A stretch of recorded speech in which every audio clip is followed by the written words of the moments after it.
Sidelines Vibe. I'm Aving Camille, and today I'm doing a quick, hopefully quick, race recap of the Black Canyon Ultras this past weekend.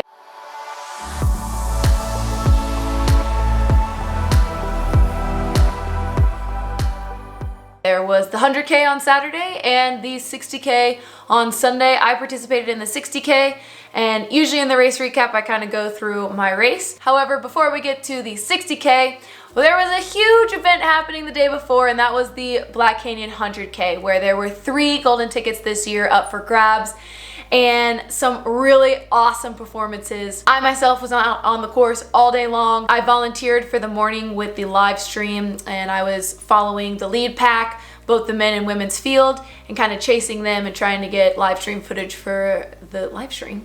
It was such a fun day out, but it certainly was a hot one, and unfortunately that got to a lot of the elite athletes, as well as those folks who maybe weren't prepared for the heat or their body wasn't able to handle it. It certainly was a surprise to me when I was out filming.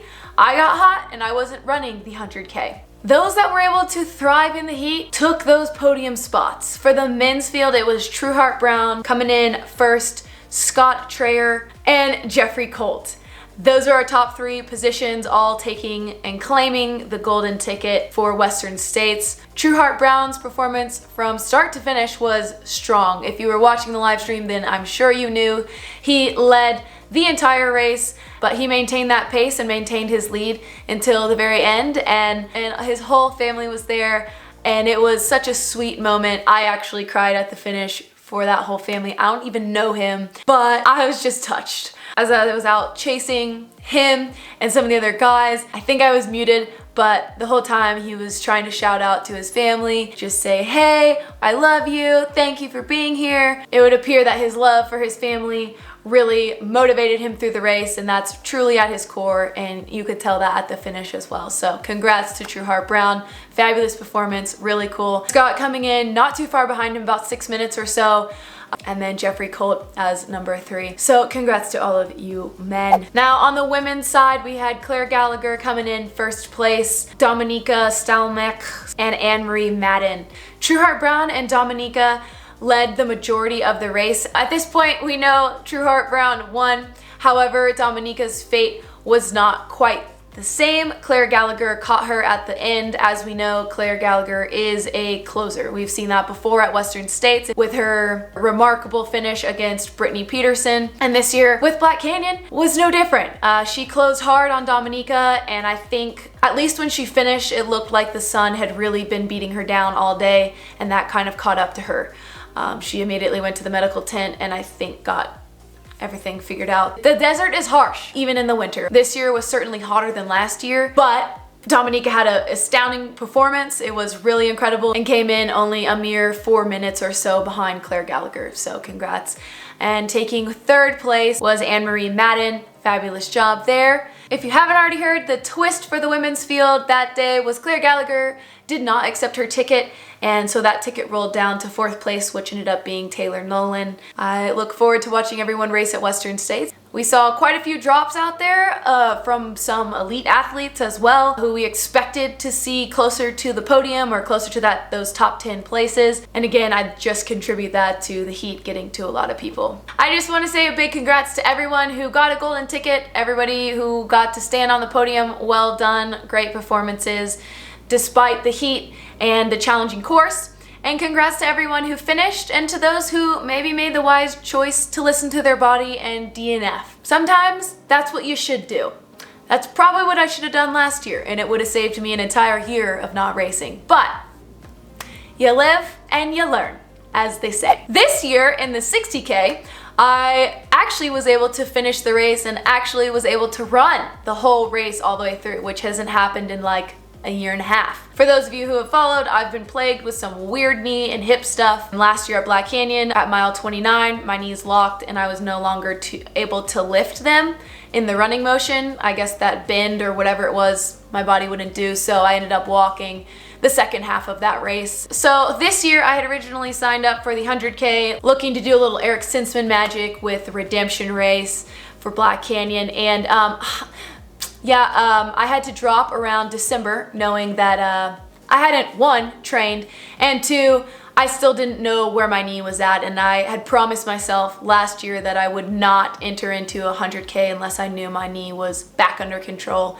Last year was absolutely miserable. And so I stuck with my promise, which very few of us ultra runners do, and dropped down to the 60K, still with a big old question mark for how my knee was gonna react.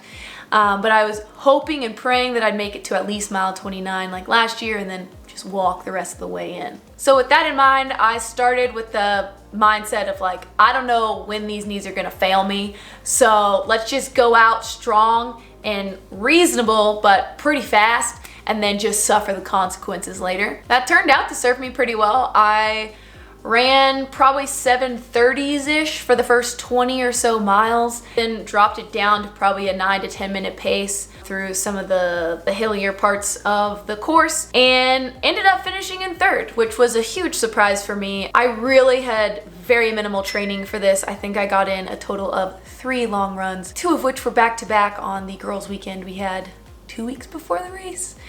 And then didn't take very good care of myself the day before the race with being outside in the sun all day and not really eating or drinking much. So great, yeah, third, I'll take that any day of the week. My main goal for this race was to have a lot of fun out there no matter what, and to just listen to my body and treat this race as a calibration race to see where my knee and hips were at and kind of where my fitness was at, because I've had, you can go look at my Strava, my year has been so very inconsistent. Hey, I guess it was enough to kind of compete. This being a calibration race, I can say that my knees did hold up. They did hurt from mile 1. At the start, I was like, well, shoot, this could be a really long day, but Lord, please, please let me run some of this. Like, I'm gonna have to walk it. If I have to walk the whole thing, well, so be it. I walked the back half, might as well walk the front. However, that was not the case. They hurt like heck all day long, all through the race, but they never locked up. And so I was able to push through that pain. Whether that was wise or not, we'll find out. Oh yeah, I fell like twice in the race. On my knees, of course. They just can't get a break. They can't get a break. I just don't understand. It's fun to not be limited by your body. I really like that. I was limited by my training. I'd say those last 10 miles were pretty brutal. I didn't just lack in the running training, I also lacked in the stomach training. So I've always known long runs are really important for training. I didn't realize how important they were for your stomach and for training your stomach with the goos that you're using. And yeah, that bit me in the butt. Probably with 7 to 5 miles to go, I had to start walking, not because of my knees, because my stomach, I had to throw up really bad. I kind of run walked for 1 or 2 miles, trying to do my best and to just push through. I finally got to a last little water stop, and the guy was like, would you like some water? And I was like, no sir, man, I really need to puke. His eyes like got bigger, and he was like, I don't think you knew what to do with me. I had a swig of water, and that was enough to induce the projectile vomit. And it was magical, man. It was magical. So I puked and rallied and continued on, and the last 10 miles or so I didn't eat anything else. I just tried to get in a little extra water.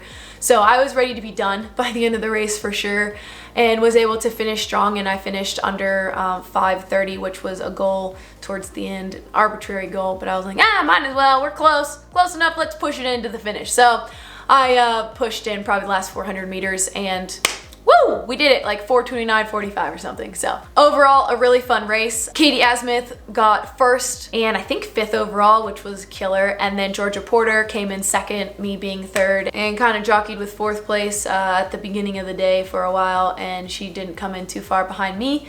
So it was a really fun race, a good day. On the men's side, I wasn't out leading or watching that go down, so I can't speak to a whole lot of that. But I did want to recognize Chris Myers for taking 1st place, Joshua Perkins as our number 2.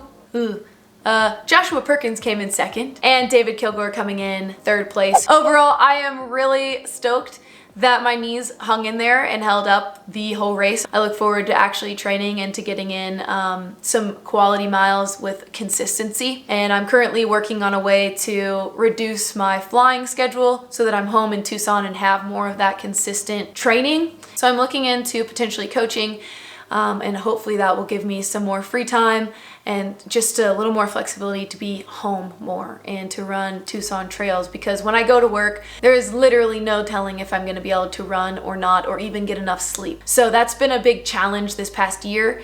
Additionally, I'll be focusing specifically on the 50K range distance. I did get into OCC. I know that's going to be a different kind of race. These next couple of months, I'm going to be working on really pinning down the problem with the knee and the hip.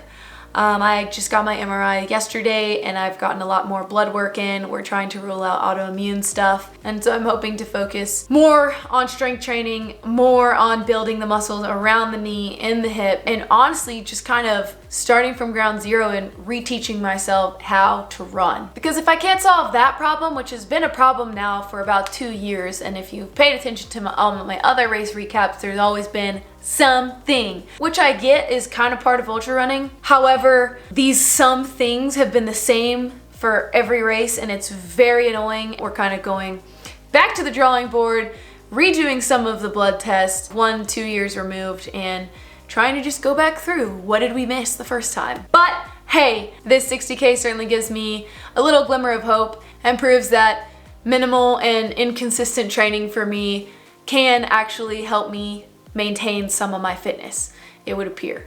So I'm also young, so I'm sure that helps as well. I can say I was more sore after this 60K than I was last year after the 100K. So training definitely has a time and place, and my 60K effort in the 100K last year was pretty comparable to my 60K, just the 60K I did this year. That's all I've got. Thank you to all the volunteers out there, Jubilee for RDing this race, Aravaipa Running, and everyone who works for them and volunteers for them. Thank you, much appreciated. This was overall such a fun event, and I look forward to running Black Canyon 100K next year. I think I'll just follow in Eric Sinsman's footsteps and just run it until I can get a golden ticket and just see what happens. I love you all so much. Thank you for watching. Please like and subscribe below and stay tuned for more videos. And until then, happy trails, folks. Bye. Oi! Oi! Hey! I'm a little sore.